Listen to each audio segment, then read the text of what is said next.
How's everyone doing? So this is a quick video on what Congress should know about UAP subject. I just want to start with some historic figures of imagination. Other than Richard Feynman here, who had a great quote, "Science is just imagination in a straitjacket." Yes, it is. So we're going to talk about the straitjacket and the depths of imagination. I just want to start off with some very bad predictions. The president of IBM said, I think there's a world market for maybe 5 computers, and below is Apple stock since 1993. Then there's, things like Bitcoin. Oh, I don't know why I have that quote up in here. But metamaterials is another stock technology, just one example. And this is a candle that happened recently in the middle of last year. And it's one of those technologies that might be of interest to investors for real. So, there's we have a celebrity in the audience, ladies and gentlemen. Jamil, my friend Jamil is in the audience. This guy actually knows Neil deGrasse Tyson, my boy. What's up, buddy? Thanks for watching. Yeah, so I have a bachelor's degree in physics, and I've spent the last 19 years researching black projects, technologies, and stuff like that. So I'll start with 1994. Good place to start with this Roswell report. The U.S. Air Force, authored a whole book because of all the rumors and reports. They authored a whole case closed report on the Roswell report. Of course, all the financial records for those years were missing, and there were some big problems with that. Other researchers have pointed out, and then a big one. They made an amends actually to that, I think, in 1996, and then the following year, it just all went to absolute hell when Philip Corso, the assistant Army R&D foreign technology desk, I mean, someone who was in the know, in the right position to be in the know, wrote a whole book saying that, a lot of this, we did recover something from Roswell, and we seeded a lot of our technology from that. And these were some of the examples of the technologies he gave. And we did some research into these things and found that, a lot of the theory and the research that led up to these discoveries, like the transistor, for example, are really based in sound historical solid state physics, the Schottky effect, Walter Schottky's work on group theory and solid state physics and photonics, his development of the diode from P and N doped silicon. There's a whole history to solid state physics that goes back to 1912, and a whole bunch of mathematics that was developed around this time period. Fiber optics, of course, the Romans had discovered that light would follow through the path of the flowing water in a tube. So when you bend glass strands, it forms a really nice optical cavity. Of course, it has a bend radius, and there's some other issues with it. But these all date back well before, reports of flying craft and stuff. So not too much there in terms of the science. Roy Plunkett, the inventor of Teflon at DuPont's Deepwater facility in 1938, kind of predates some of these things too, and I don't think that Teflon was among the things we discovered from aliens. It's just interesting that it was mentioned. And of course, Plunkett would go on to develop Freon and a lot of CFC refrigerant gases that were used by the DuPont Corporation that destroyed the ozone layer. Unintended consequences of some of these chemical developments. So if we did develop this and it came from aliens, that they really set us up for some bad things. PFAS is another derivative which is similar to Teflon. It's on a lot of cookware. A lot of cookware has this, and people don't even know, and it's cancerous. And 99% of us have it in our blood, thanks to people like Roy Plunkett and DuPont Chemical Corporation. So yeah, so nickel titanium wire, nitinol was another interesting candidate. It's certainly on the technologies highlight, because it continues to come up in conversations of being used in different applications. Recently, I reached out to um, some scientists from MIT on their cold fusion work and found out that they were using these nickel titanium nitinol cathodes in some of their experiments. So um, very interesting material. The discovery happened, of course, in U.S. Navy's ordnance labs, but there's evidence that they may have been researching materials that they reverse engineered this from since before that. Um, a lot of people have said that this film, or this memory foil that was recovered at the Roswell craft, was a weather balloon, and that it was mylar. Of course, mylar wasn't developed until the mid 1950s, originally again by DuPont. But it's just that's out as a possibility. And then the first metallic glass alloys, because mylar doesn't really fit the description of this material that was recovered from Roswell, according to the witnesses. So I think that this material might have been more closer to a metallic glass. Of course, metallic glasses weren't officially developed at Caltech until the 1960s. And metallic glass is different than a crystalline structured glass. Crystal glass has an ordered set. It's cooled very slowly in order to create a crystal structure in the metal, and or in the glass itself. Whereas this type of glass is when metal's cooled really really quickly, it doesn't have time to crystallize, and it forms this amorphous structure. And these glass alloys can have really really incredible structural strength and elastic properties, off the charts in terms of polymers or steels, or even titanium alloys. Their ability to their performance capabilities are just off the charts. A liquid metal tuning fork. You can look up this video with the tuning fork. The tuning forks will actually last longer if they're made out of these glass alloys. But back to the whole issue of, is this aliens or not, and where we look. The Panicle Memorandum is a key place to start, and it indicates that there may have been two Project Blue Books going on during Battelle might have been running one of them under a guy named Howard C. Cross, who was the director of Battelle at the time. And there's this second progress report from 1949, which has several pages on titanium alloys.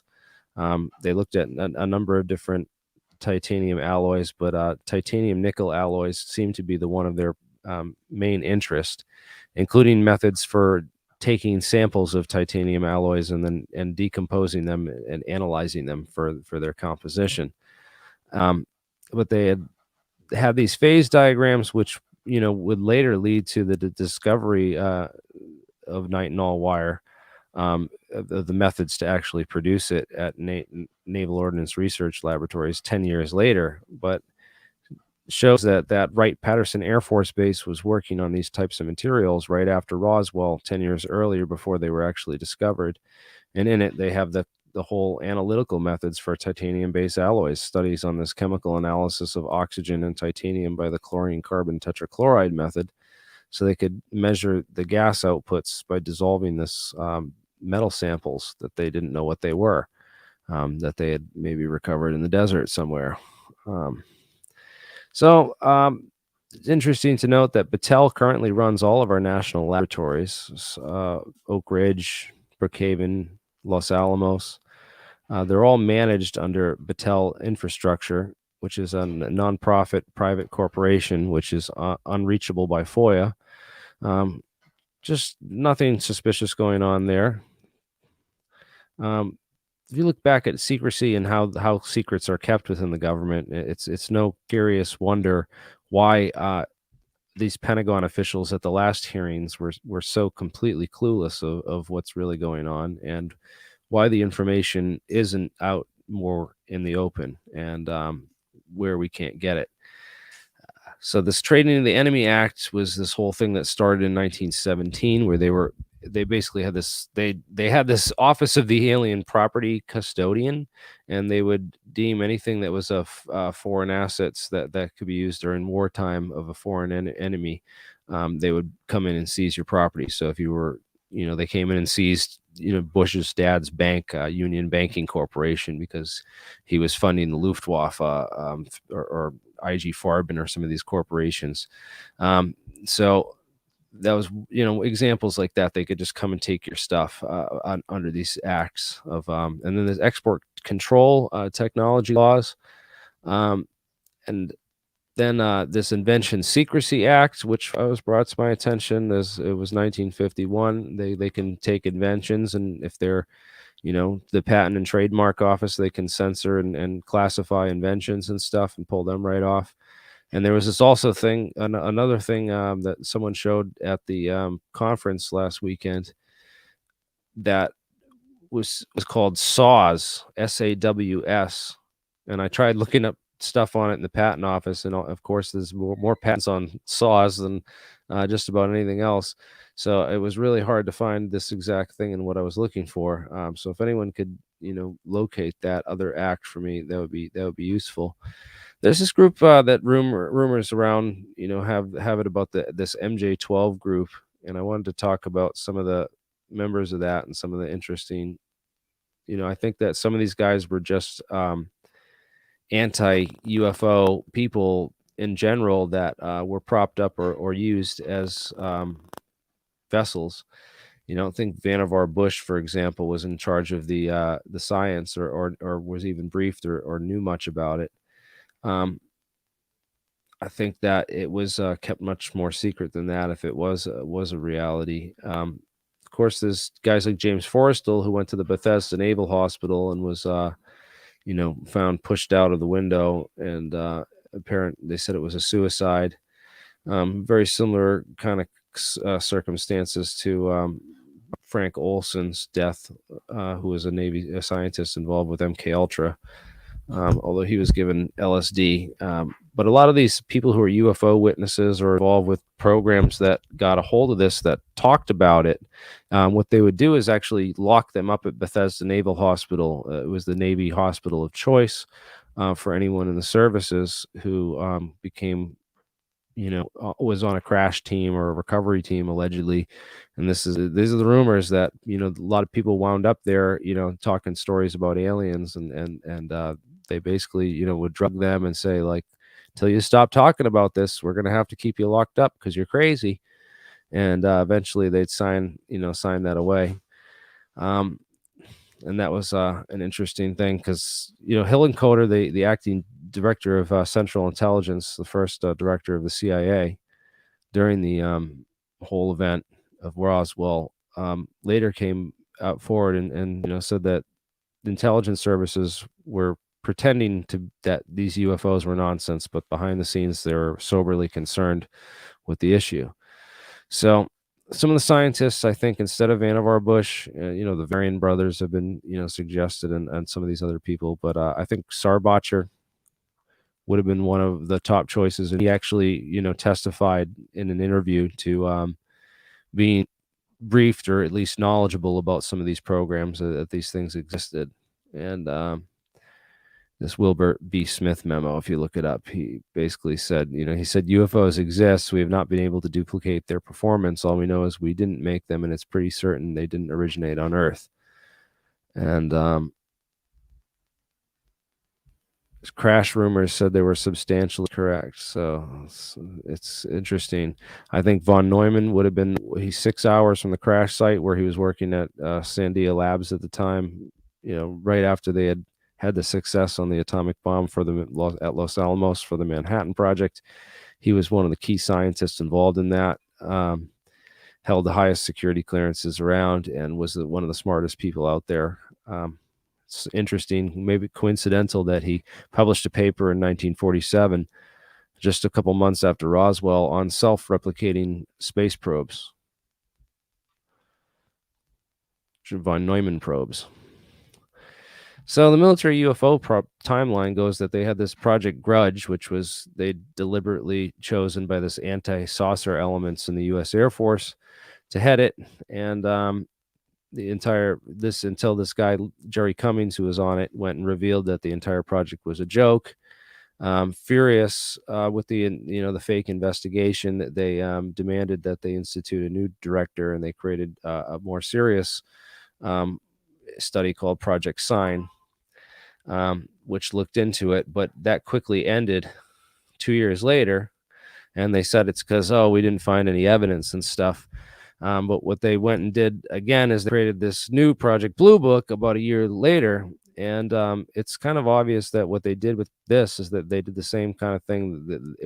This was another reboot of Project Grudge, although a little bit more maybe a little bit more serious. But they had another entity of this behind the scenes that was looking into metals and doing metal studies, and that was comprised of this secret college element, who will get into some of the scientists who are involved with that research. Provably in the Project Outgrowth, of course, happened after 1969 was when Project Blue Book ended, and about after that there was a couple of these studies like Project Outgrowth, which really kicked off the government's research into lasers and laser optics. And a lot of the there was actually a lot of government research into lasers done in the 1960s as well. We'll get into that. The invention of the laser and maser was in the late 50s, and they built the first working laser in 1960, and it quickly spread. It got used to, introduced to the medical field about 3 years later, and in the dental field after that. And during the 60s, a lot of different types of lasers were being developed and built at universities and tested. So then they really got into this whole thing in the 70s. There's a big gap missing here in this timeline that I drew up, and I tried to fill in a lot of what was going on in there. 1962 is an interesting year. This I went on Lawrence Livermore National Labs and found that this division called Q Division was formed to study the interaction of laser radiation with matter and applications to thermonuclear fusion. So they were doing deuterium research, concept of compressing deuterium to high densities and igniting a fusion reaction that was deemed classified at the time. And some of this stuff is still classified. I would love to see the FOIAs or get some information on Q Division. It's the first time I had ever heard of it, but I found this is the source is right in the. You guys can go in the description of this video and get a link to this in the comments of on this slide. You'll find the link right till the official source is a .gov website that talks about this. But what I believe Q Division is a compartmentalized division that was doing nonlinear optics research. Seeing build more and more powerful lasers, and what they could do with them, whether it's weapons applications or just physics research. Everyone should be familiar with the physics of how lasers work. They get this excited level. They shoot in an energy that's a little bit bigger, so it drops and keeps all the atoms populated at this state, and so you get a lot of atoms, a lot of photon duplication that occurs inside this cavity. Yep, nonlinear optics is basically the name of the game. This is what they're studying, and they want to see about if they can pump enough laser radiation into the vacuum to get particle production and pair production and break the Schwinger limit and break down space-time and test all that kind of stuff. Yeah. Yes. So that was a big theme in James Bond movies of the 1960s were the lasers and stuff, because it was new classified technology at the time. Absolutely. So when you talk about frequencies and waves, right, you hear wah, wah, wah, wah, wah. Well, that's actually two waves that are added, and it creates what's called beat frequencies. And that frequency of the beats is actually the difference between the two. waves. So yeah, there's also four-wave mixing. If you mix more than two waves, you mix four waves, and it's really interesting nonlinear things happen, and you get some phase matching conditions. It's a sensitive process, but you can actually use this apparently, according to Paul Laviolette in his book, by means of this microwave phase conjugation. You can actually use it for propulsion if you get enough microwave energy or in tractor beams and stuff like that, which I thought was interesting. Phase conjugate mirrors, of course, this idea of phase conjugation, it is basically a mirror that reflects whatever way you look at it.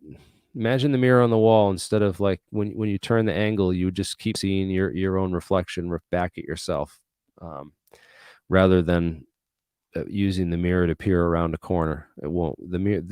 A phase conjugate mirror won't peer around corners. You'll just keep seeing your own reflection in that mirror. And they can be used to do some really interesting things, like photonic re-resolution of like images through fogged glass, and other interesting effects, as we've shown. But this gets into some research that started in the 80s with the Star Wars SDI program, which expanded off of Project Outgrowth's research and Arthur Kantrowitz's, who led the laser research program of that era. Project Skyvolt, of course, was led by a Rensselaer Polytech scientist by the name of Lake Marabou. And Lake Marabou wrote this great book with John S. Lewis on everything you need to know about the physics of light handcraft and how to build these and launch vehicles using plasma-induced shock waves. And this technology has its roots there. There's some other interesting research on using plasmas, and NASA around the same time of using plasma for laser-powered MHD generators, stuff like this. But Kantrowitz was really one of the key guys and the scientists involved in this, and his determinations with his calculations of the Kantrowitz limit is what officially ended the ramjet program, and they decided, we're not going to go with the conventional jets of the past, with an intake manifold and an exhaust and an afterburner and that kind of stuff. We're going to actually have we need to get rid of a port opening, because this limit just says we can only get so fast with that, and we need to start doing other modes of propulsion. And you see that this patent has actually like a UFO shaped craft, and it's using the same technology to blast a bead of energy in front of the craft a couple feet away, which creates this air spike, laser induced air ignition, and the air supercavitates and creates a shock wave, which basically creates this opening or this hollow vacuum for the craft to fly through. And it's questionable about whether this can be used in water too, to remove the water or the air in front of the craft as it flies. So these air spikes and hypersonic flow are great for Mach 10 plus vehicles, because you want to get, we watched the new Top Gun movie, and the craft blows apart when he starts going too far above Mach 10. Well, this is what the technology that they developed to get past that. Really, that's antiquated that it was even in that movie that just came out. But yeah, the supercavitation effect is super interesting, because it happens in these supercavitating propellers that get more.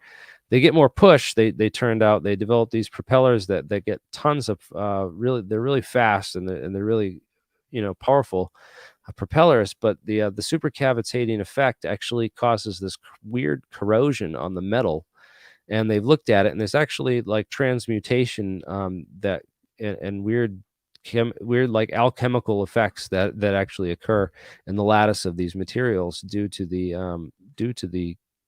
supercavitation that occurs of just the air supercavitating near it. Some weird stuff goes on in the chemistry, and so people have looked into that, because this is cold fusion is a whole nother field which is related to this, and there's all kinds of speculation on, we're beyond the point now of 20 years in this field of all the scientists that showed up for this colloquium that I was at in 2014. It's definitely not mismeasurement of heat. There wouldn't be this many people involved if it was a mistake, if it was really dead and really over. Of course, NASA and Navy, U.S. Navy SPAWAR labs both confirmed it. The colloquium conference I was at was a wealth of knowledge. You could find all the lectures posted on coldfusionnow.org and some of the key ones if you go on my website back to 2014. But on my YouTube channel, sorry. But the predictor of success in cold fusion relationships actually occurs around this 94% loading. So this is deuterium into palladium. So there's ways to get this. There's papers on how to get your loading that high in your experiments. But the MIT studies and the Caltech studies did not get their loading high enough. They were around here, and they reported, no anomalous heat or not enough to really be detectable, and that's what was used. Those are the studies used to officially debunk cold fusion. Those are the studies used by the U.S. Patent Office to deny anyone who tries to patent cold fusion related patents access to those patents. They're denied under on the basis of these two studies that were done by Caltech and MIT, which as is shown by the later studies that were done at MIT, that this was incorrect, that you need this key load. This is the key number for the loading ratio, and this 90.94%. So again, there's a number of models that are interesting. They involve entanglement and these chain entanglements that occur once you get to these really high loading ratios inside these lattices, that your deuterons are literally packed so tightly inside the lattice that they form these coherent entangled chains. And if you shine lasers on the cathode and other things, as I showed, this laser pulse would increase the heat. And if they shined it for a second, they got a little bump, and if they shined it continuously, it went up to about twice the heat production.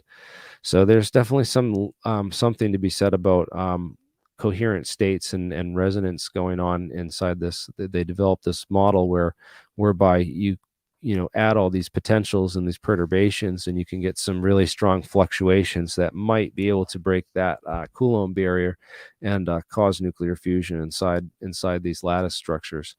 So back to the Roswell memory foil. I think that it could have been a type of nanofabric woven material. That's what some of the people who handled it later, it was brought to White Sands, and they found that they couldn't drill it or cut it, and weird things, other things were reported about the materials. I'm not sure if that was all this memory foil material, but apparently the cold fusion scientists that I talked to at MIT there, Mitchell Schwartz, he's now using nitinol wires in some of his experiments to as cathode loadings. And I imagine if you had like a nano mesh of this material, it would be like the perfect material to use for your cathode for cold fusion materials. But I won't get into that too much because it's a side note and distraction. We have these other interesting materials. Some metamaterials are a key part of UFO technology. They're mentioned in this whole these reports and stuff. And the ATIP studies, the 38 studies that were done by the ATIP program, they're mentioned in the 38 papers, and they're also mentioned in all the OSAP DIRD reports, which are the Defense Intelligence Reference documents. So that's like where you get into the technical literature on what exists in these from the UFO program. So these mechanical metamaterials are interesting. Lots of new devices are being developed, including this door hinge, which opens, all based on structural, 3D printable materials, which is quite interesting. A whole nother topic, but UFO metals, there's some interesting things to be said about these. The ones that are interesting, I've seen a lot of samples myself. I met Chuck Wade out and Clifford Mahooty and some of these guys that were on the archaeological digs out at Roswell and have some interesting pieces of metal.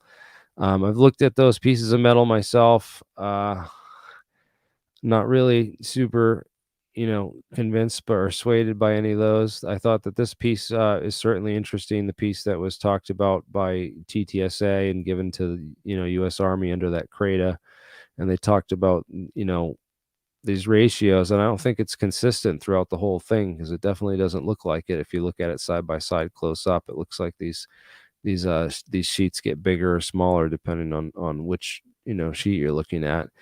And we'll talk a little bit about why that might be, the physics of that. But I also showed these other objects. There's reports going back to the 1940s with this CIC document.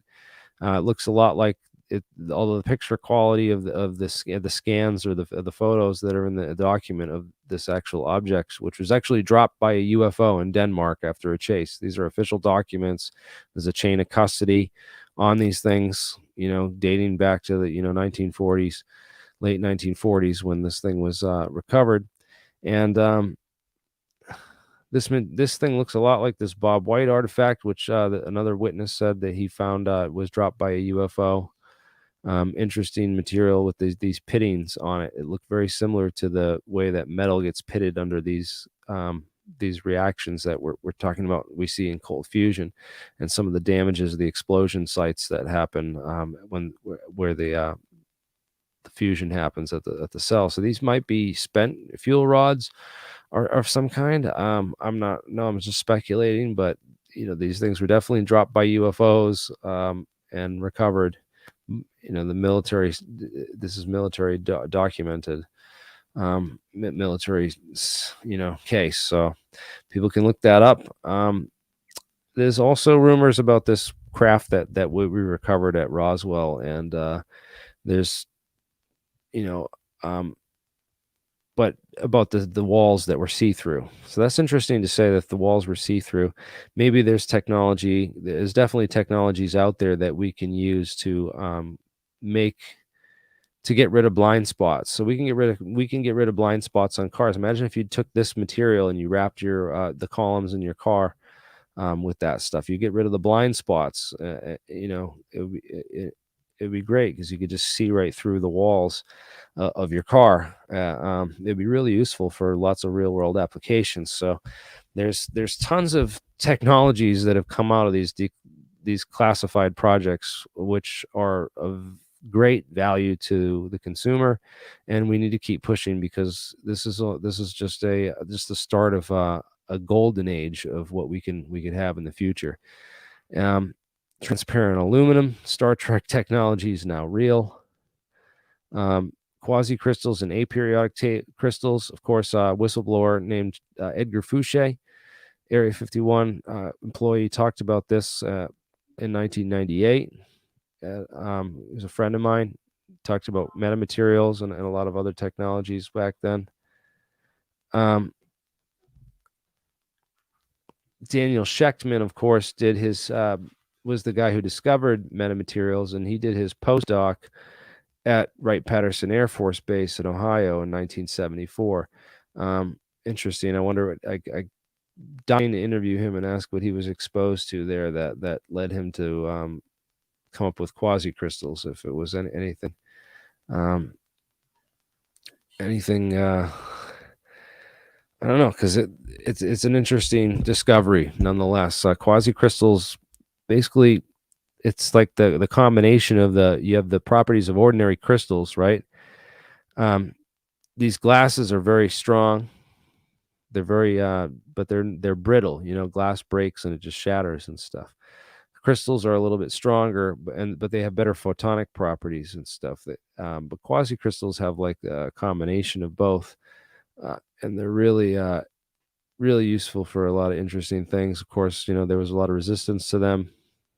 Some of the famous scientists at the time said that they didn't exist. But it turns out they do exist, and they're great for bending fiber optic signals at 90-degree angles without losing signal quality. There's a study done at Princeton on that. Lots of awesome real world applications for quasicrystals. Of course, if you want to access higher dimensions, like this tesseract in the lower left, that's not the tesseract, but it kind of looks like the tesseract from. But anyways, hyperdimensionality. You want a crystal that can access high hyperdimensions. Of quasicrystals have higher dimensional symmetries, so there might be ways to access higher dimensions using quasicrystals. Just a thought. According to the story we've been given so far, the tidbits of breadcrumbs from the establishment, I guess, from the Pal Puthoff is basically the guy who, he's the head scientist for TTSA, and he did a whole presentation on this material, talked all about it, and gave the actual 3 microns of bismuth to 150 microns of magnesium as being this diameter difference in these very, very fine layers of this sample. But I wonder, because it looks like this layer might be different than this layer, and there might be different things going on in each one of these layers, and they could be different things. And just the external surface looks really rough and charred up. This is, of course, Mick West's picture of some slag pieces that look similar, although not identical. It's interesting. It's hard to say what this material is, but there is a terahertz gap in the spectrum, and it occurs there because it's basically this frequency where matter is interacting with it's that point in the wavelength where you're interacting with the fine structure constant, the fine structure of matter on the atomic level. So there's a gap there, so because it's really hard to image things on that level or see things in that band, because you're basically tuning into the atomic level. So it's also very useful because you can see a lot of resolution and a lot of things. You can read, molecules and scan for things much more efficiently if you had terahertz optics and technology. So there's a race to develop terahertz optics and sensors in the terahertz spectrum, because they're very useful for a wide variety of things related to that. But then there's also this theory that there's a gap there because there's this one frequency which is kind of in the middle of the spectrum of everything, and it's basically the structure of matter, and that's where gravity is pulling on, and that's where gravity exists according to some of these theories. And that if you can basically find a way to merge with that terahertz waves, then you can trick that 0 point energy or that 0 point field of gravity. And we'll get into some of the theory that behind that, and who and the scientists that worked on that, so people can look that up and research that. The whole idea is that also these terahertz are good for smaller and smaller, because they interact on those smaller and smaller wavelengths. They're good for 3 nanoprinting. If we want to print atom by atom, we're going to need terahertz wave technology too. I mean, we have optical tweezers here in the microwave range, and that's also millimeter waves and stuff that are used for like airport scanners and that kind of technology. Also, could be that these wave guides or layers of bismuth and magnesium could be a dielectric mirror or a Bragg mirror. Bragg diffraction or Bragg reflection occurs in times you have alternating layers of different optical coefficients. So if you have one example is this of a Bragg reflector is the Chichen Itza pyramid, which these physicists looked at, and because these tour guides are saying if you clap in front of the pyramid, it sounds like a bird on the return, the clap returning. And these are the waveforms that are actually produced from the paper, and it just goes to show you that if you clap a single time, the first it reflects off the first step right here is this wavefront, and then the second step that it reflects off of forms a new wavefront, and all these wavefronts add up to form what sounds like a bird chirping. And it's really interesting but that's Bragg reflection for you. And it could be that this material is doing a similar thing. It could also be a photonic band gap crystal. PPGs are an interesting technology that are used for light localization and these carefully engineered dielectrics, which is again what Hal Puthoff talks about in the paper. He cites a paper which I have that somewhere in this presentation. It's I might have to jump to that and come back. But yeah, these photonic crystals are they're easy to fabricate, and they could be used for different waveguide technologies in the lab. We know that some of this terahertz research is classified because one of these gentlemen was working at the Wright State University ultrafast photonics lab, and he brought some material home with him, and he got arrested for it. And the Air Force OSI was there, and he did a year in federal prison for that classified information. He did his PhD thesis and some of his thesis, his literature work that I could find on he published with the school anyway. Published some interesting things on terahertz wave technology for structural imaging on aircraft hulls to see beneath the paint layers with these scanners. Of course, millimeter waves is what they use in spectral imaging, to see at airport scanners and stuff. And in that Eraser movie where they could see through walls and look at the heart and the skeleton and stuff like that. Of course, that's a whole different band of the frequency gap. We'll get more into the theory of how that stuff's used for propulsion later on. There's a bunch of stuff I want to cover on antenna theory, how antennas work, near field, far field, and radiative. So a lot of the like electronics, like when they say FCC compliant on electronics, it means that these emanations, the radiations, has to be recycled within the thing. And that's why they put boxes around these devices and ground the boxes, because what that does is it creates this Fresnel region where it can't radiate out into the far field and become radiative. But normally a lot of electronics actually, they recycle a lot of the fields and stuff, especially inductors are designed to do that. The electric current goes briefly into the magnetic field, and then it comes back out of the magnetic field, and that pushes through the circuit as the inductance and stuff like that. So this Fresnel region is whoops, I went past a whole bunch of stuff.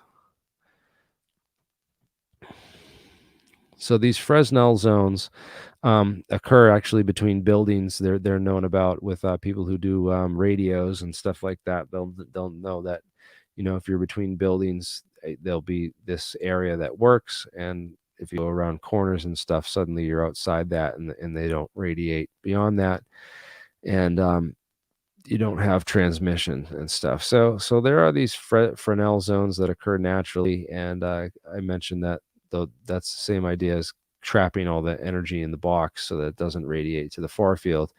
But there's also, these issues of resonance around. This guy did a resonant calculation for where to place the Wi-Fi router in his apartment to get the best signal quality, and did a whole, calculation on this to show the signal, like where the signal would go. Very interesting stuff. But it's all based on this these resonance formulas and stuff. Of course, the Helmholtz resonator, like the resonant frequency of a glass bottle, for example, will be, you can calculate it with some simple formulas. But everything has a wavelength. Everything in nature, including atoms and stuff, down to the smallest level. But this is issue of whether things are particles or waves, and there's two main interpretations of quantum physics. There's pilot wave theory or Bohmian mechanics, and then there's the Copenhagen interpretation, where Schrodinger's cat is alive and dead at the same time, and there's all these paradoxes and stuff. But the pilot wave theory gets rid of a lot of those, although it opens up a whole new thing that a lot of physicists weren't comfortable with and didn't want to deal with, which is why they threw the whole theory away, because they said it's nonsense, because the interpretation implies quantum non-locality. And quantum non-locality is an interesting issue, because it definitely is real. There's this entanglement that occurs, and the entanglement maintains even over vast distances of space, that somehow things are entangled, even over vast distances of space and through space and time. We're all entangled. Everything's entangled to everything else, and has this whole issue of that. Well, everything's connected everywhere all at once. There's no locality. There's no, space. Basically, space and time are an illusion, and that everything's really right here in front of us, all connected simultaneously. And that forms some other interesting things, which, not super paradoxical, but quantum entanglement implies that we can create a wormhole. As the whole issue of spooky action at a distance. If you have enough spooky action, you're literally create a wormhole between those 2 points. If you can fully entangle two systems of whatever. I don't know if it's a mirror and a mirror in another dimension. I don't know how to open a wormhole portal or open a wormhole throat. There's a bunch of physics on this stuff, which is a little bit beyond me, but it's out there, and I'll show you the scientists who did this. Originally, it was Einstein, Podolsky, and Rosen who came up with this EPR paradox, and then to solve it, they created this Einstein-Rosen bridge, which is actually occurs with photon exchange over. It's this whole idea of topology, that we're all connected through this mathematics of connectedness and size and shape, and that all the information is really stored in the connectedness and the knots and some of that other stuff. Interesting that there's this property called quantum spin that all fermions or matter particles have to obey, and they have to be rotated 2 times around just to be rotated once around, and just have a 360 rotation and to return to the original state. And it's just all about how they're connected to everything else through space and time. Of course, this is the standard model of particle physics. You have all the matter particles or fermions over this side, and then all the interaction or force carrier particles or bosons over this side, including the Higgs scalar boson and the graviton, which is a tensor boson. It's hypothetical. It's never been proven. They don't know if it's actually a particle or not, but if it does exist, it has spin 2. The Higgs has spin 0. Photons have spin 1. W and Z boson spin 1. These are all spin half or 3 or 1/3 or 2/3 or 1/2 fractional. Edward Mills Purcell was the first guy to discover that atoms had this, nuclear magnetic moment and this spin resonance.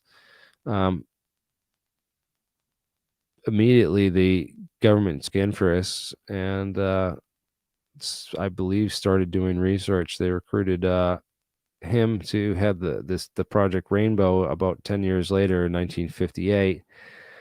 But all throughout the 40s and stuff, John Archibald Wheeler was a big advisor to a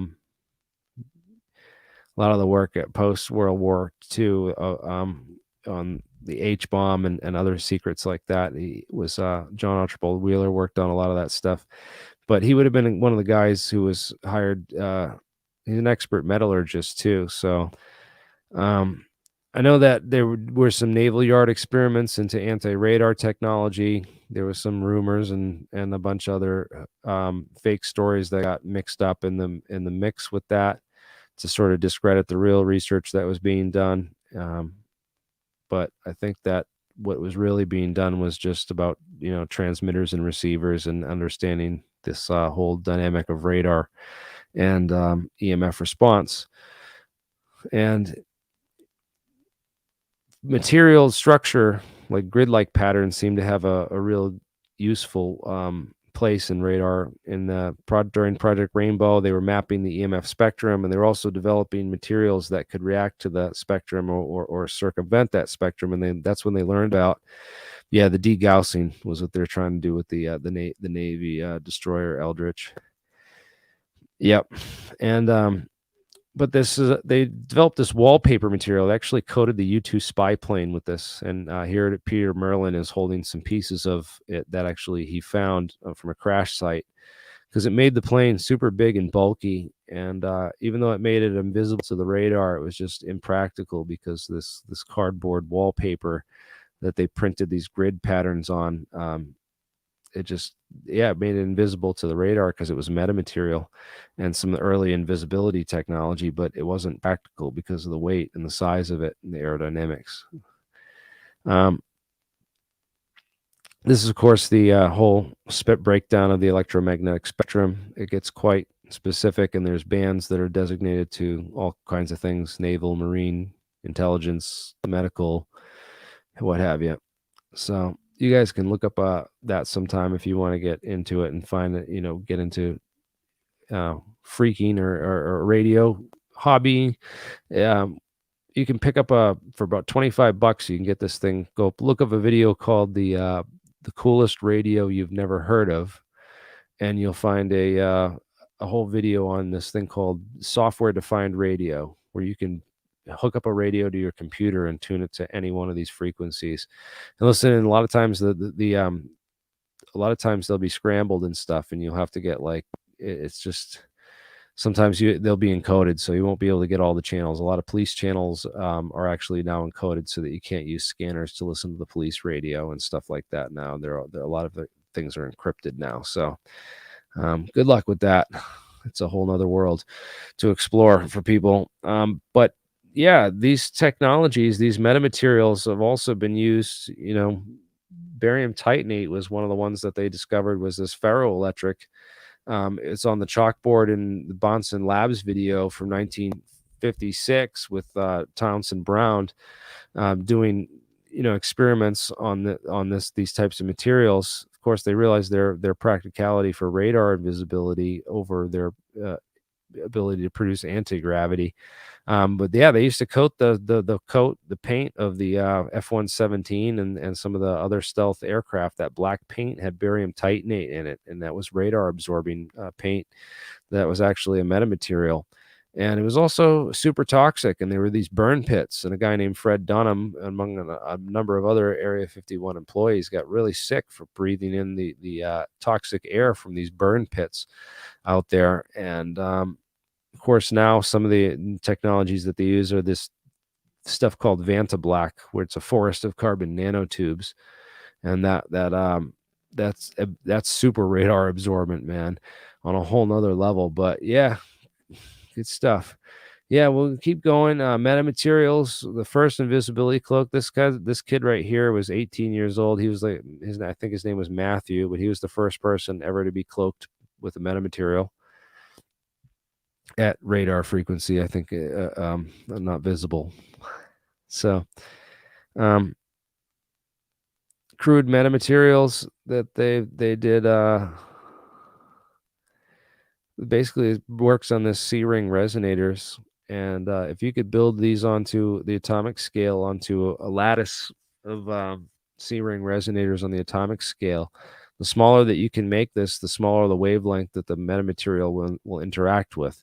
So there's this hypothetical limit. If you can build a metamaterial that interacts with on the smallest wavelengths that you can build with, that it essentially will become invisible to all frequencies, and it would be like this ultimate material. Of course, you just have to coat the skin of your craft with a little bit of that material, because once the speed of light inside that material is faster than it is inside of a vacuum, it's phase velocity, not its group velocity. So basically, it will go in this material, it will go around the surface of your craft and out the other side faster than it will go through the inside of the craft, and it will make everything inside invisible, because the light comes in and goes around it. So if you get enough of these frequencies, maybe that you get the one that gravity works on. Maybe gravity works on a frequency of electromagnetic light, or maybe it works on all the frequencies at once. Is sort of this way that the grid is structured. So there's lots of theories on that, about how that might work to bend the actual space time, and but it can be used to make things invisible to sound or earthquakes. There's also chiral metamaterials. That's why you hear the amplification of the airflow inside of a shell, because it's a chiral metamaterial that's amplifying the airflow. Also, yeah, these chiral metamaterials, they're being developed. There's tons of them. They do some really interesting things. John Pendry coined the term metamaterials in the, I think, 80s or late 80s, early 90s. But Victor Veselago predicted them, back in the late 70s. He said, "Oh, what if you had a material that had, negative refraction and, permeability and permittivity? What would happen?" Well, we got it now. In 2000, they made the C-shaped split ring resonators and the Swiss roll. Fractal antennas, again, these are used by David Perez, who we interviewed on APEC before. He's building his quantum electrodynamic propulsion systems out of fractal antennas, similar clutch snowflake designs. But apparently these antennas get way better EMF resolution and response than conventional antennas, just because of the shape, again, because they're metamaterials, but fractal metamaterials, which is even more interesting. There's also fractal crystals, which are super cool too. But yeah, these invisibility things, the quantum stealth light bending material shield, that material shield is super awesome. It's way different than these green screen hoaxes or these projector technologies. We have stuff that's way better than this now. The Chinese I just posted a paper on about the chameleon skin that mimics cuttlefish camouflage. It's a quantum cuttlefish like skin, and the Chinese just developed that. I don't have any videos of it yet, but it just came out, so I'll have to add that to this presentation too. I talk about light bending technologies. They're actually able to hide objects using this invisibility cloak. There's a video on it where they use these, carbon nanotubes. They run some current through the CNTs, and that produces a really, really high temperature on the surface, and that temperature gradient causes the temperature inversion, creates this mirage effect, and it can hide whatever's behind there from visible sight with this temporary invisibility cloak. And there's tons of theory on this going back. Here's all the stuff on invisibility technology that my master list as of like 2009. I think I made this, and but no, maybe 2011. But yeah, I'll have to get some more more stuff on here. But yeah, it's heavy stuff. This is a reference thing for people to go back if they really want access to the materials. It's all in the bibliography and in the literature. There's also active camouflage, adaptive camouflage technology. Yes, they're building stealth tanks. These polychromatic hexagon panels on the side of the tank can be adjusted to kind of give it any look that they want. Like they can be color adjusted, like a chameleon skin, to give it the appearance of its background or whatever's behind it. And they can have a camera on this side that projects what it sees on the other side. They also have the ability to, hide out the size of the tank and the outline of the tank, and then make it look like, say a small SUV or a car, a civilian car. So they have this ability to adjust the panels and the resolution and make it look like whatever they want. It's the adaptive system. BAE Systems is the one that makes this. You can look up videos on this. It's all declassified. Quantum radar is an anti-invisibility technology.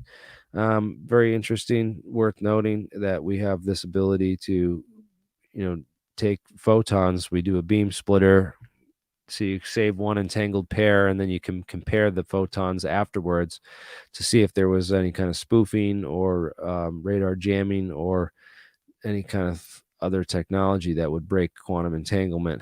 It would open up a lot of invisible things out in the sky that ordinarily you wouldn't be able to see. Nuclear spins, I guess, again, super important to the propulsion technologies that we're going to get into in a little bit. So Thomas Townsend Brown, everyone knows about him. He's a famous guy, but guess what? He wasn't the first. Luigi Rota and Edward Farrow were building airplanes based on ion wind technology and electronic airplanes back in 1913, man. Tesla had a patent on this electric UFO 1928.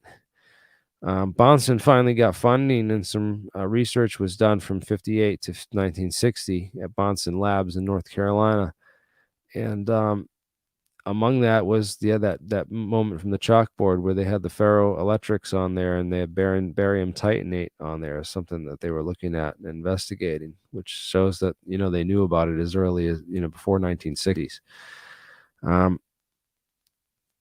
Of course, Brown is visited by a number of interesting people, including John Lear, John Lear's dad, who Learjet was apparently doing a lot of classified research into anti-gravity technology in the late 1950s.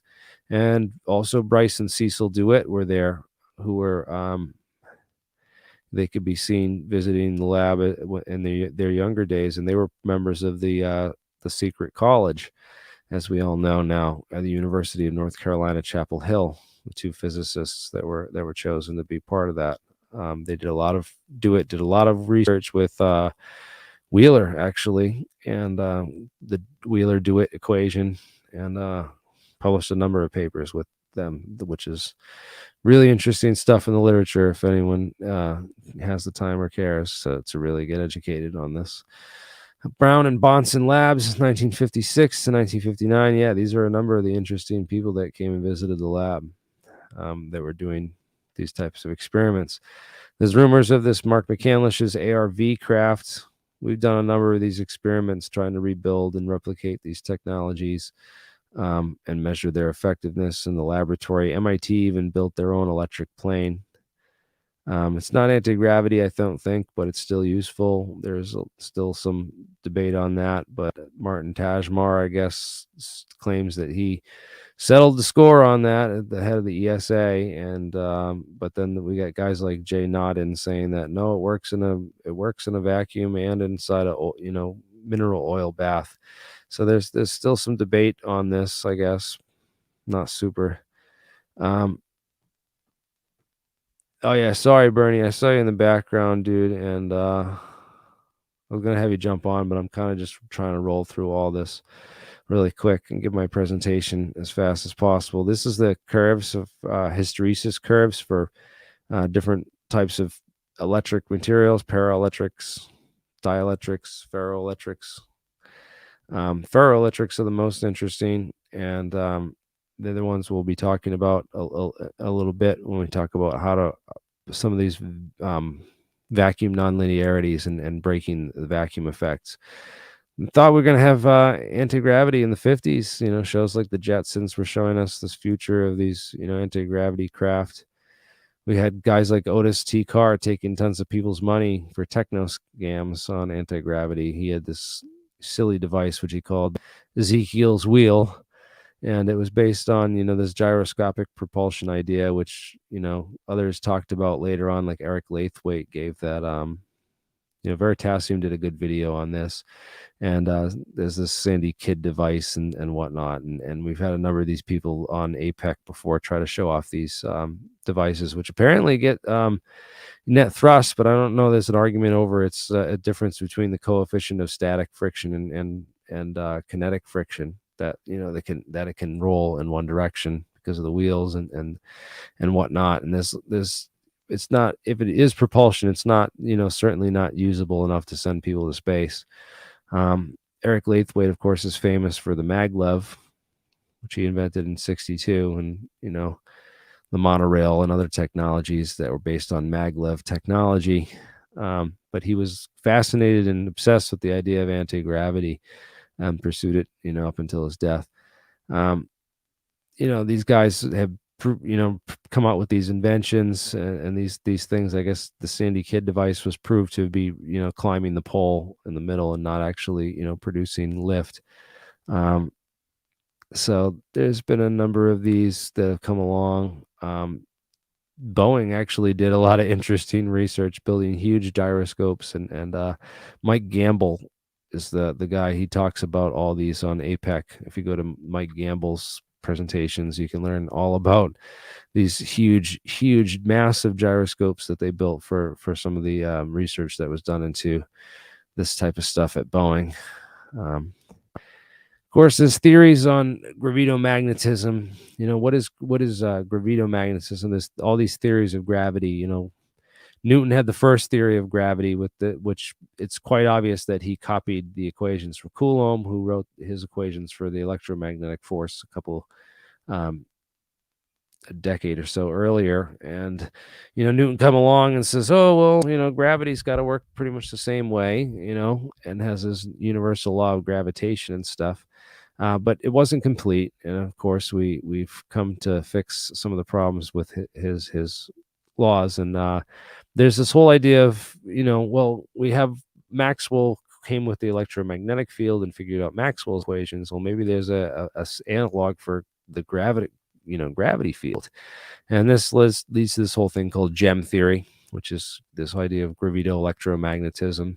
And actually NASA did experiments with gravity probe B to measure the gravito electric field of the Earth as it goes through space. So this is a real thing. They measured it, and they measured the moment, and people can go look up the results of gravity probe B. So Nathan Innen did an excellent presentation for SSI, the Space Studies Institute, where he talks about the problems where you go through the derivation of gem theory and how naive it is, and talks about all the relativistic degrees of freedom that exist in the Einstein's relativity versus Maxwell's equations for if you do the new gauge invariant electromagnetic fields, but for gravity you wind up with some extra constants and stuff that make it not plausible. Of course, there's some other theories of gravity which are interesting and go back to 1959 about using antimatter and entanglement structures for antimatter, anti-gravity. There was a gravity research control paper. I threw this in here. It's really not super related to anything. It was just an independent study that was done. It just goes to show you that sometimes they just take independent people and just fund them and keep it completely different and separated from the rest of the programs. And they do a little bit all over the place just to see what works. And some of it does, and some of it goes places, and some of it doesn't. But it's interesting that, Alzafan was pitching that idea back in 1959. And then finally he got research in the 1980s for his theories and ideas from Boeing. And there's a whole paper on the Alzafan study that was done at Boeing. And apparently the results of that are still classified, which means I think they might have got something interesting. And we're still trying to, figure out those experiments. We're still running those. We were running those experiments last night with the group. So yeah, we're still trying to figure that out. Of course, Daniel Kaplan and others have, pondered if antimatter falls up or down. Is antimatter anti-gravity? And it turns out the study came back in just early last year. It was published in January of this year. That was completed and accepted just in last year. But apparently antimatter does fall the same. It responds to gravity the same. So much for that idea. Torsion physics was a whole route that we went down. Apparently there was some the Nazis were experimenting with it at this Reese project, the Project Reese at the Giant or De Glock. Walter Dornberger and Hans Kammler. This Kecksburg UFO crash, people pointed out, looks very similar to this Bell or this type of stuff. We know that General Electric was doing experiments on rotating mercury plasmas and possibly mercury ammonia solutions. That Henry William Wallace was connected to. He had the patents for a lot of this stuff. What's interesting about mercury ammonia solutions and some of the research that they might have been doing is something called bipolaronic superconductivity.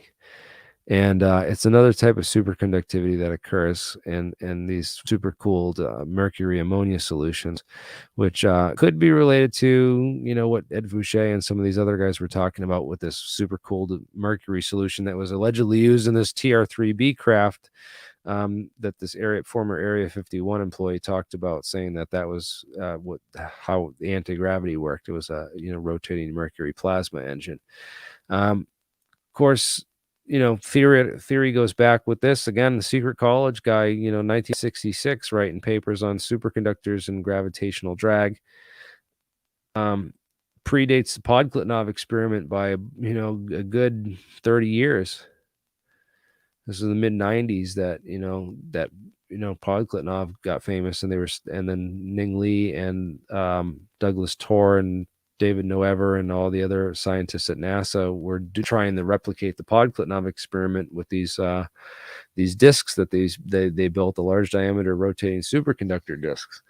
And Boeing published that they were doing a project GRASP. They were trying to research this too. So lots of Air Force and other people in on the study. So it's even Jeffrey Epstein wanted to get in on the action, threw his Harvard sweatshirt on and invited a bunch of Stephen Hawking and a couple of MIT guys down to his island for a talk, a whole meeting where they Kip Thorne, I think Lawrence Krauss, I don't know, some of these top physicists were there and to sit and discuss theories of gravity and how to define gravity.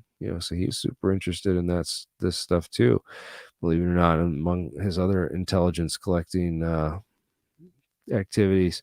Quantum computing, super interesting and definitely connected to alien technology. If we want to talk about computers that these things use, they're definitely optical photonic computers. This is an example of one that they built that's a quantum computer with on an optical board. These are just the proof of concept ideas that they're eventually going to scale these down and build them on a single chip, super small, with using some of these other technologies that we've talked about in here for in this presentation, for waveguides and mirrors, photonic circuits. It's all going to be on optical chips in the future. Dimensional crystals, which one thing line to another with these quasi-crystal junctions to bend them at 45-degree angles. Then we have 5D data storage. These memory crystals capable of storing 360 terabytes of data for billions of years. It's like on a small these small little wafers. Spin glasses, similar technology where you can lock these spins into these lattices, so you could confine you could basically write data or encode data in these spin structures, and they stay stable on these spin glass environments for many years. Interesting part of spin glasses and versus paramagnets, and some of the explanations just for how they work and why they do what they do. But they're super interesting materials, and they're related to condensed matter physics. Of course, you have Fermi liquids over here, strange metals up top, and then spin glasses over on the left. And those kind of confirm too this. Of course, the spin glasses, what it can be. And there's a great presentation on this by Stephen Thompson. People want to go look it up, but they're basically, you freeze them to a cool state, and they freeze they freeze the potentials of these spins and they lock them into these states. So it's very hard for it to travel from one state to the next because there's really high potentials between them, as opposed to like a ferromagnet where all it takes is the external presence of a magnetic field for all of them to jump over here and populate that way or this way. There's a very low potential between, for them to flip positions in a ferromagnet.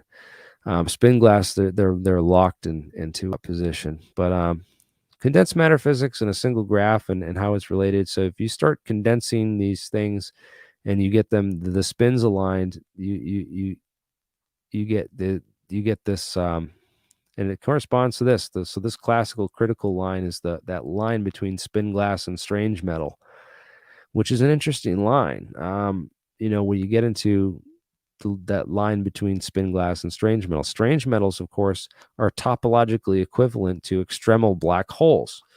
Leonard Susskind talks about this in one of his lectures.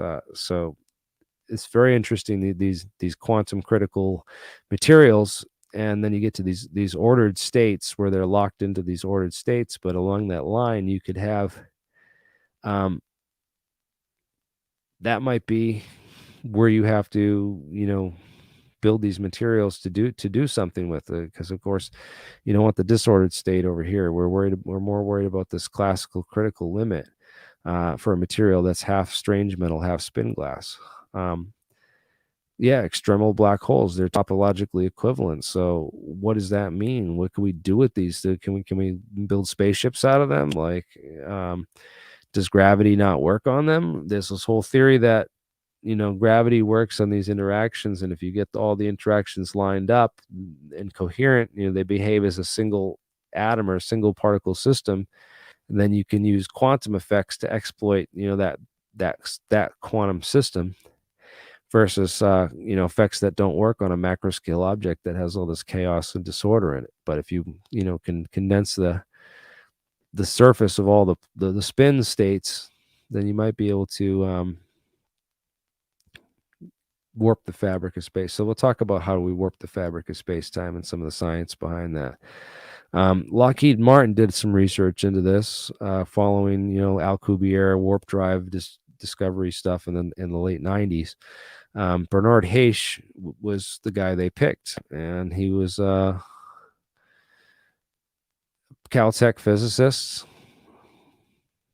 He's a professor at Caltech. I think he actually got his degree from somewhere else. He Columbia or I believe, I'm not sure.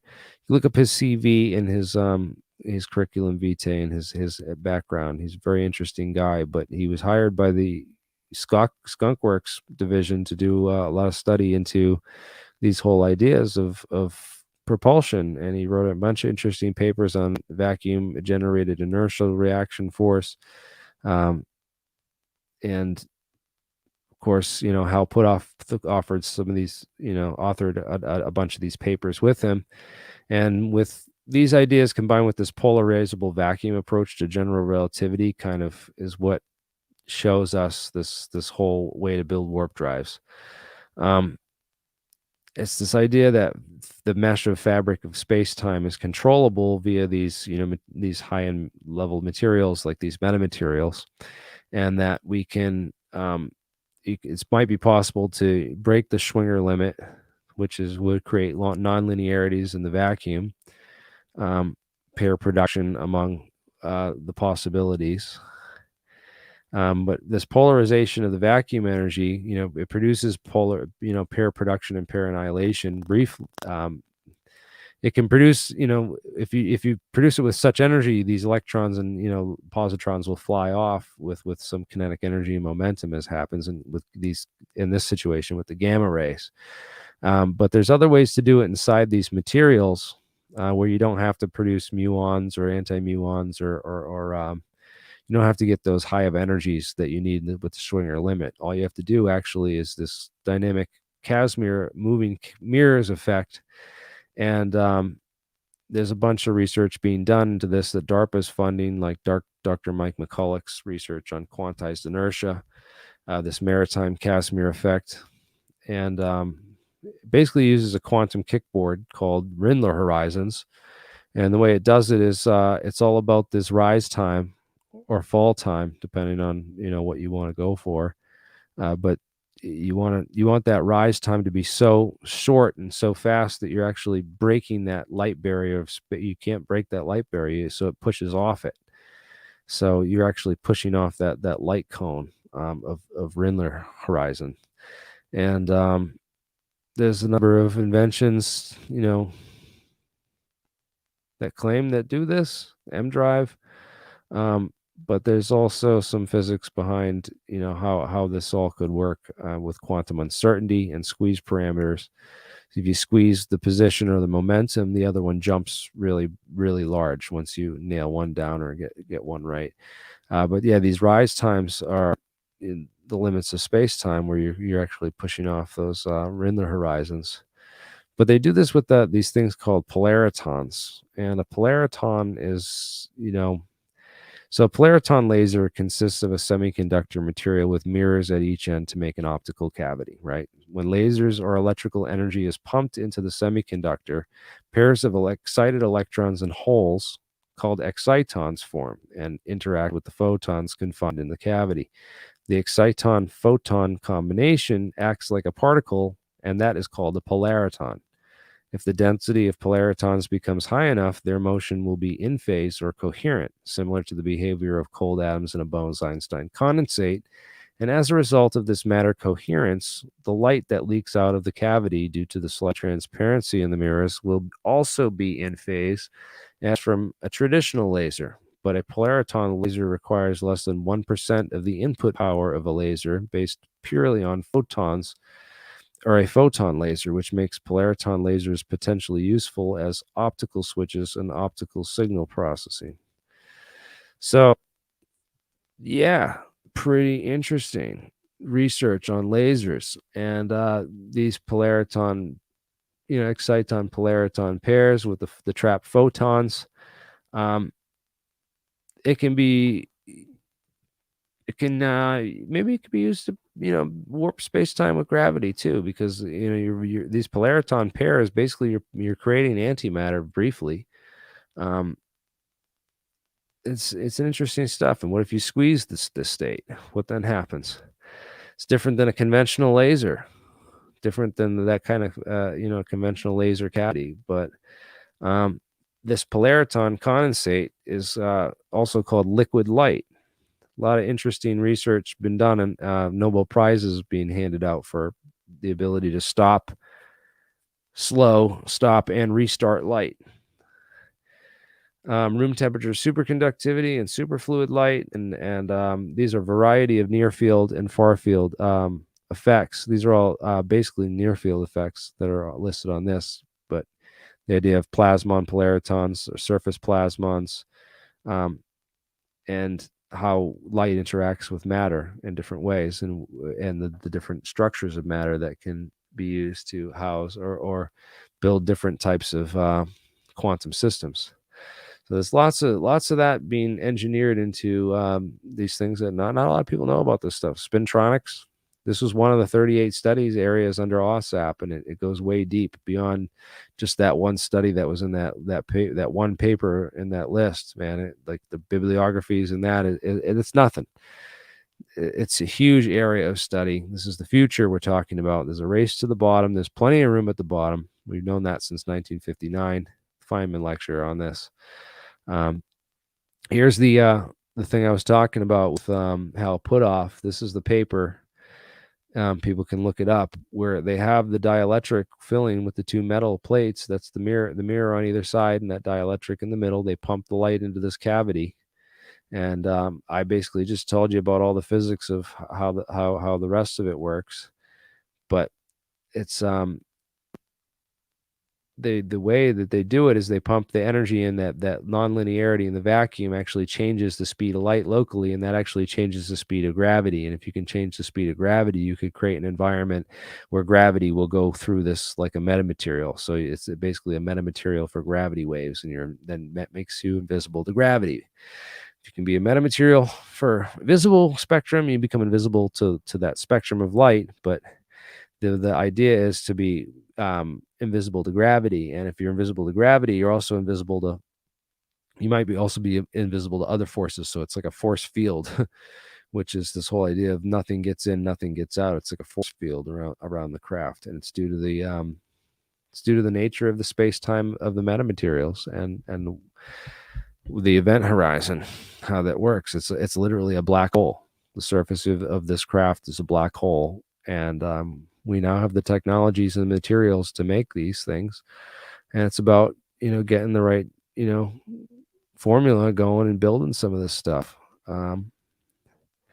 So how do we do it? Together we can, and we'll build it. Not as smart as all of us working together. The APEC Propulsion Conference we have on altpropulsion.com, where we build a team of scientists to get together and study this stuff and try to, push the cutting edge and do lots of experiments on this stuff.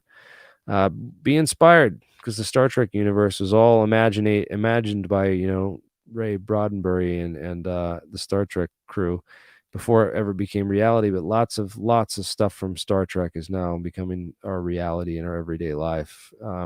We don't even realize some of it, like automatic doors that open for us. But we're slowly filling that chasm of ignorance in our understanding of the map of physics. And we're understanding quantum gravity more as an emergent phenomenon, and that it has to do a lot with entanglement and what quantum entanglement is. And that there's the source code, this whole standard model of physics that's based on group theory. There is a group theory that nature to the universe, there is a source code. And if we figure out how it works, we can hack it and how to pull it apart. Physics has those answers. It's all written about by some of these guys, Wheeler and Dewitt put on the Battelle Rencontres, and they talked about this stuff back in 1967 with the E8 theory and the Lie groups and all that stuff. So it's all in there. Maybe we're too dumb to figure it out, and that's okay. We have computers and artificial intelligence and AI. Google's already training, Susskind is already training Google's AI with assisted learning to do physics. And they're already doing searches for material science and what have you. So they're already trying to figure out how to build space-time metamaterials with artificial intelligence as we speak. This is being done. So guaranteed, this is already being worked on. I'm going to be going to this. There's going to be a talk about this at Harvard the end of next month. So I'm going to keep this on my calendar, because I definitely want to learn more about this. I want to hear the experts and what they have to say on artificial intelligence and material science. What's in store for the future? Well, we're going to build it. I'm looking for contacts and jobs. Anyone that wants to build it with me, come and join them.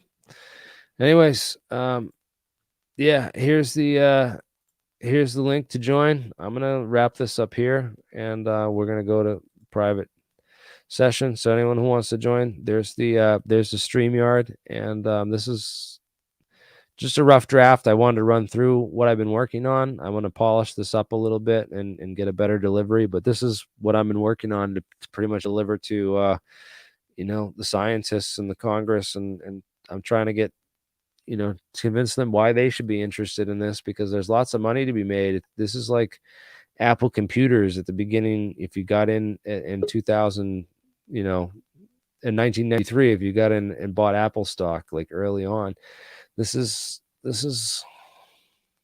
future. And man, there's a ton of new technologies that are being declassified and coming out, and there's more and more every day. And we just got to get in on this, because there's money to be made, and there's problems, energy crisis. There's all kinds of solutions here for numerous problems. Science has those answers, and it's just needs to be pulled out of the black world. So let's do that. I'm gonna go and close the stream down. I hope you guys I'll see you in the back room. Thank you.